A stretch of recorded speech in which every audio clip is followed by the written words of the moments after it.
Israel ও Hamas যুদ্ধবিরতিতে রাজি হবার পর গাজা উপত্যকার খান ইউনিসে চলছে তল্লাশি অভিযান। তবে এবার হামাসকে খুঁজতে নয়, তল্লাশি চলছে মরদেহ উদ্ধারের।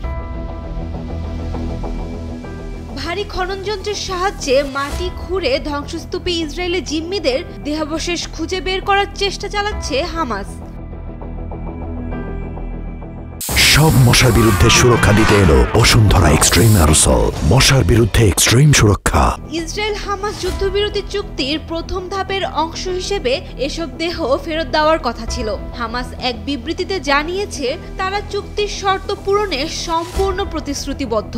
তবে মরদেহ উদ্ধারে নানান বাধার কথা জানিয়ে তারা বলছে অনেক দেহ ধসে পড়া সুড়ঙ্গের নিচে, আবার কিছু ধ্বংসস্তূপে চাপা পড়ে আছে।